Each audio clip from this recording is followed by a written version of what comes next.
రూపాయి ఖర్చు లేకుండా మూర్తి స్టోర్ సిటీలో ప్లాట్ ను పొందండి. 1 plot free for every 10 plots sold.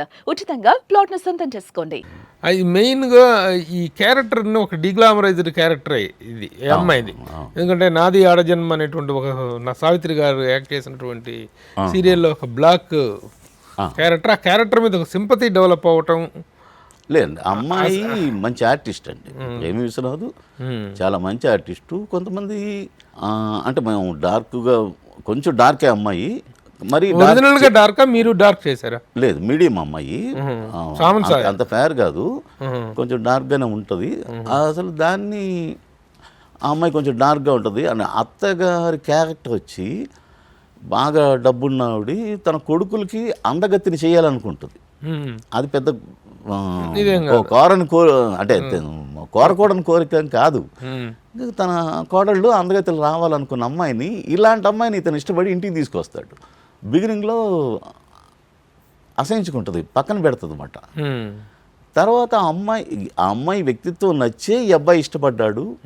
కానీ ఆ అమ్మాయి అంటే తన కోడలు అందగత్తిగా రావాలని కోరుకున్నది, ఇలాంటి అమ్మాయి వచ్చిందనేది యాక్సెప్ట్ చేయదు ఆ అమ్మాయి. తర్వాత ఆ అమ్మాయి క్యారెక్టరేషన్ వ్యక్తిత్వం నచ్చడం మొదలుపెట్టిన తర్వాత కొడుకు అమ్మాయిని అనుమానించి బయటకు గెంటేస్తుంటే, కాదురా అమ్మాయి క్యారెక్టర్ నాకు బాగా తెలుసు అని చెప్పి నెగిటివ్గా ఉండే అత్తగారు పాజిటివ్గా మారిపోవడం అనేది బిగినింగ్లో బాగా పట్టేసింది. ఈ అమ్మాయి ఆత్మాభిమానం, సెల్ఫ్ రెస్పెక్ట్ ఎక్కువ ఉండడం అనేది ఈ దీప క్యారెక్టర్కి, ఆ అమ్మాయి నన్ను అనుమానించావు అన్న మాటతోటి, ఒక్క మాటతోటి ప్రేమనగర్ సినిమాలో నాగేశ్వరరావు గారు వాణిశ్రీని లత ఎందుకు చేసావు ఈ పని అన్న ఒక్క మాటకి ఆ అమ్మాయి ఎలా బయటికి వెళ్ళిపోతుందో, అలాగా ఈ అమ్మాయి ఆ సెల్ఫ్ రెస్పెక్ట్ తోటి బయటికి వెళ్ళిపోతుందండి. బయటికి వెళ్ళిపోయిన తర్వాత మేము తీసుకున్న టర్న్ ఒరిజినల్ సీరియల్లో లేనిది ఈ అమ్మాయికి ట్విన్స్ పుడతారు. అక్కడి నుంచి ఇది ఉత్తర రామాయణం అయిపోయిందండి. ఆ ట్విన్స్ పుట్టారు, అత్తగారికి తెలియకుండా ఒక బిడ్డను తన దగ్గర పెట్టడం, తన కొడుకు తన బిడ్డను తెలియకుండా తను పెంచడం, తనకి ట్విన్స్ పుట్టారని ఆ అమ్మాయికే తెలియదు. తన దగ్గర ఒక అమ్మాయి పెరుగుతుంది ఉంటుంది, తన తండ్రి దగ్గర పెరుగుతున్న కూతురు తన కూతురే అని తనకి తెలియదు, తనకు అసలు ట్విన్స్ పుట్టారని ఈ అమ్మాయికి తెలియదు. వీళ్ళు ఎప్పుడు తెలుసుకుంటారు? ఇలాంటి ఎక్కువ సో మెనీ లాక్స్ దానికి బాగా ఇదైంది. ఆ పిల్లలు కూడా చాలా బాగా చేసేవాళ్ళు అండి. అలా నేను అదే చెప్పాను, ప్రతి క్యారెక్టర్ని జనం ఓన్ చేసుకున్నారు. ఆ పిల్లలు కూడా చాలా అద్భుతమైన ఆర్టిస్టులు. దాంతో అన్ని క్యారెక్టర్లు జనానికి పట్టడం వల్ల ఆ సీరియల్ అంత సక్సెస్ అయింది. సార్, సీరియల్ ఎంత సక్సెస్ అయిందో కార్తీక దీపం టైటిల్ సాంగ్, ఆ సిగ్నేచర్ మ్యూజిక్ అదంటే ఒరిజినల్ ఆయన సోమన్ బాబు గారు, శ్రీదేవి, శారద గారు చేసిన లక్ష్మీ దీపక్ గారు చేశారు. ఆ సాంగే కావాలని అడిగామండి. ఆ రైట్స్కి అప్పట్లోనే వాళ్ళు 7 lakhs పైన డిమాండ్ చేశారు. చేస్తే ఛానల్ వాళ్ళు పే చేశారు, అంతా పే చేసి దాన్ని యాక్సెప్ట్ చేశారండి. ఆరణికుమా ఈ దీపం, ఆ సాంగ్ అద్భుతమైన సాంగ్ కదా అసలు ఆడవాళ్ళందరికీ అందరికీ. ఆ రోజుల్లో అది ఎంత సక్సెస్ అయింది. ఈ సాంగ్ ఇదైన తర్వాత అప్పటి 40 ఏళ్ల క్రితం తీసిన సాంగ్ మళ్ళీ యూట్యూబ్లో బాగా ఇదైపోయి దాన్ని కొన్ని లక్షల మంది చూశారు. 3 గంటల సినిమా చూస్తుంటేనే ఎక్కడో బోరు కొట్టుద్ది ఇది అనుకుంటా. ఇన్ని వందల ఎపిసోడ్లు అనేటువంటిది సీరియల్స్ మీద ఉన్నటువంటి జనరల్ ఇదేంటంటే సాగతీత. ఈ షార్ట్స్, క్లోజ్అప్లు, అవి ఇవి ఒక రియాక్షన్ ఉందనుకుంటే 10 మంది మీద టక షార్ట్లు పడుతుంది. ఈ సాగతీత కంప్లైంట్ మీద యాజ్ ఏ సక్సెస్ఫుల్ డైరెక్టర్ మీరేం చెప్తారు సార్? సీరియల్స్ లాగుతారు అనేది ఉందండి, కానీ సినిమా కానీ ఇది కానీ ఎంగేజింగ్గా ఉండడం అనేది కదా ఇప్పుడు కాదు. దీని మెయిన్ రీజను కార్తీక దీపం ఛానల్ వాళ్ళు ఆల్మోస్ట్ సక్సెస్ ముందు జాగ్రత్త పడ్డారు. ఎప్పుడైతే ఇది బాగా జనంలోకి వెళ్ళిపోతుందో దాన్ని విపరీతంగా వాళ్ళు కేర్ తీసుకున్నారండి. బాగా కేర్ తీసుకొని ఛానల్ వాళ్ళు క్రియేటివ్ హెడ్స్ ఉంటారు కదా, వాళ్ళు చాలా కేర్ తీసుకొని మాకు కథ ఇలాగే కావాలి వాళ్ళు మొత్తం ఏం కావాలి వాళ్ళకి మెయిన్ పాయింట్స్ అన్నీ వాళ్ళు చెప్పేవారు. దాన్ని వాళ్ళు మాకు మెయిన్ స్టోరీ వాళ్ళు చెప్పేవాళ్ళు. దానికి రవి కొలికిపూడి గారని మంచి స్క్రీన్ ప్లే చేసేవారు. ఆ స్క్రీన్ ప్లే ఆయన ఎంత బాగా చేసేవారో దానికి పోటీగా ఆసం శ్రీనివాస్ అనే డైలాగ్ అండి. అతను అంత అద్భుతంగా రాసేవారు. అంత మంచి సీన్స్ వచ్చినాయి, అంతమంది డైలాగ్ వచ్చినాయి. దాన్ని నేను ఎలా తీయాలనేది నా పని నేను చేసామని ఎగ్జిక్యూట్ చేయడానికి మంచి ఆర్టిస్టులు కూడా దానికి అంటే అలా సెట్ అయిపోయారండి దానికి. అదండి సాగతీత ఉన్నా సరే ఎంగేజింగ్గా ఉండటం అనేది ఎంగేజింగ్, అది దేనికైనా ఎంగేజింగ్గా ఉండడం అనేది మెయిన్ సార్. అది మామూలు వాళ్ళకి రైటర్స్ మీరు ఫస్ట్ ఎపిసోడ్ నుంచి మీరే డైరెక్టర్.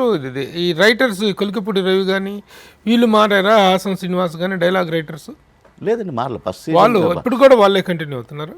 అప్పుడు అంటే సీజన్ 2లో కొంచెం మళ్ళీ రవి కొలికపూడి గారు అంటే ఆసం శ్రీనివాస్ గారు కంటిన్యూ కావట్లేదు. ఆయన వేరే సీరియల్స్ బిజీగా ఉండడం వల్ల ఆయన కుదరలేదు. రవి కొలికపూడి గారు దీని బిగినింగ్లో ఉన్నారు, మధ్యలో మళ్ళీ ఆయన ఏదో బిజీ అవడం వల్ల వేరే రైటర్ వచ్చి మళ్ళీ ఇప్పుడు ప్రస్తుతానికి స్క్రీన్ ప్లే రవి కొలికపూడి గారు. ఏంటి సార్ స్క్రీన్ ప్లే డైలాగ్స్కి మధ్యలో స్క్రీన్ ప్లే రాసిన వాళ్ళు డైలాగ్ రాయలేరా? స్క్రీన్ ప్లేలలో హాఫ్ డైలాగ్ వస్తుంది కదా. సినిమాలకు కుదురుద్దండి, సీరియల్ అనేసరికి కాదండి. అలాగా అంటే పెదరాయుడికే మారి అంటే అనే ఒక సీన్ ఉంటుంది, దానికి అంటే 6 పేజీల సీన్ అండి. మేము బిగినింగ్ నుంచి కూడా అంటే మొత్తం యూనిట్ డైరెక్టర్ రవిరాజ్ గారు ఆ పెద్ద సీన్ ఎప్పుడు ప్లాన్ చేసావు, ఆ పెద్ద సీన్ ఎప్పుడు ప్లాన్ అంటే 6 పేజీల సీను ఒక పెద్ద సీన్ కింద లెక్క మాట మాకు సినిమా అనేసరికి. అసలు 6 పేజీల సీన్ అంటే సీరియల్కి వచ్చేసరికి చాలా చిన్న సీన్ కింద లెక్క అన్నమాట. 20 పేజీల సీను 24 పేజీల సీన్లు ఉంటాయి అన్నమాట. అది ఒక రోజులోనూ ఒక పూటలోనూ తీసేస్తాం అన్నమాట.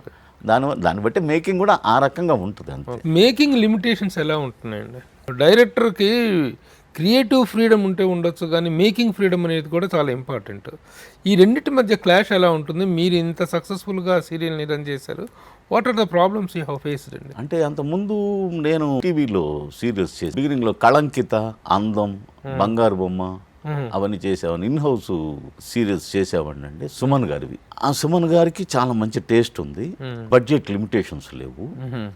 దాంతో ఆయన నాకు ఇలా కావాలంటే అలాగే సుమన్ గారికి చేసి పెట్టేవాళ్ళం. అంటే అప్పట్లో కూడా సీరియల్స్లో కూడా సాంగ్స్ రాసేవారు, ఆయన సుమన్ గారే రాసేవారు. ఆ సీరియల్స్ అన్నీ కూడా కొన్ని ఫిలిం సిటీలో షూట్ చేసేవాడిని. ఒక సాంగ్ అయితే 1 వీక్ 10 డేస్ కూడా తీయడు. ఒక సాంగ్ ఒక 10 డేస్ కామోజీ ఫిలిం సిటీలో షూట్ చేయడం అంటే సినిమా వాళ్ళు కూడా చేయలేరండి. సీరియల్కి అప్పుడు చేసేవాళ్ళం. ఎపిసోడ్ కూడా నాకు రోజుకి ఇన్ని నిమిషాలు ఇవ్వండి అనేది లేదు అప్పుడు.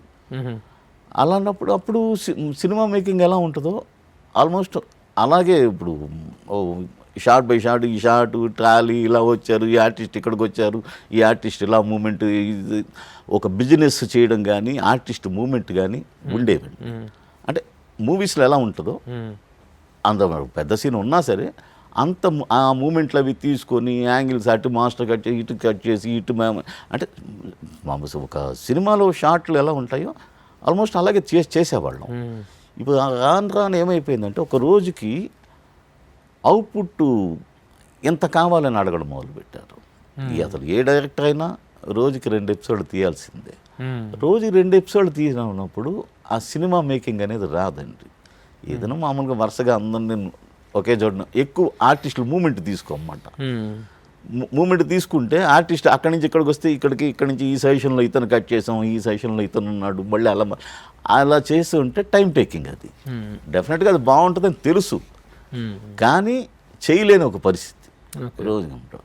ఇప్పుడు కూడా కంటెంట్ బేస్డే కాబట్టి ఆడియన్స్ కూడా సీరియల్ అంటే ఇలాగే ఉంటుందని వాళ్ళు అలవాటు అయిపోయారు, ట్యూన్ అయిపోయారు. వాళ్ళకి కావాల్సింది కంటెంటే.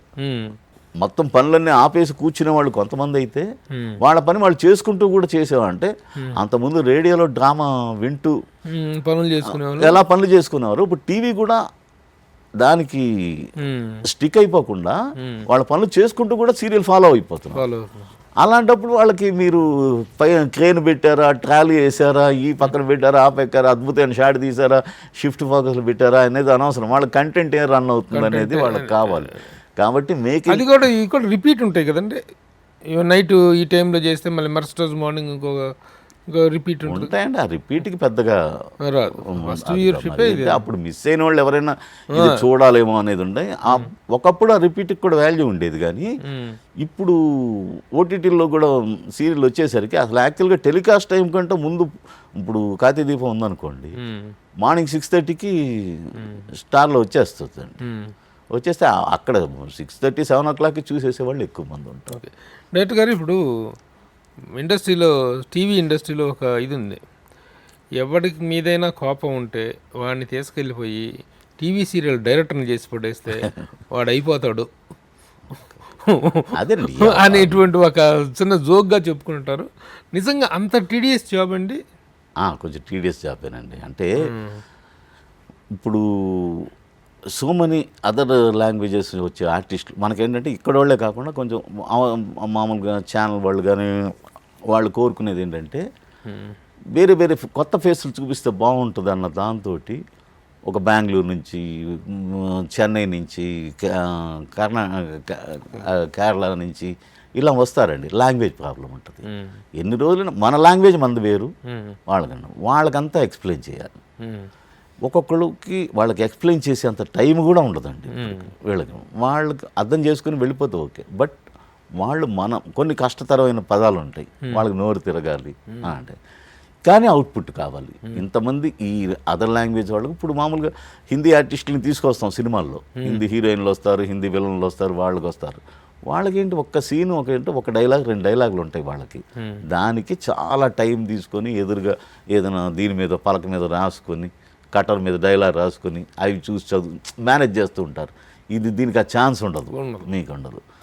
అప్పుడు అన్ని లాంగ్వేజ్ల వాళ్ళని సమన్వయం చేస్తూ వాళ్ళతో చెప్పిస్తూ ఎంత అవుట్పుట్ ఇవ్వాలన్నప్పుడు డైరెక్టర్ కొంచెం ప్రెషర్లోనే ఉంటారు. తర్వాత మళ్ళీ వెంటనే ఎడిటింగ్ అటెండ్ అవ్వాలి, ఎడిటింగ్ చూసుకోవాలి, ఫైనల్ అవుట్పుట్ చూసుకోవాలి. ముందు అసలు షూటింగ్ చేయడం అనేది పెద్ద ఛాలెంజ్.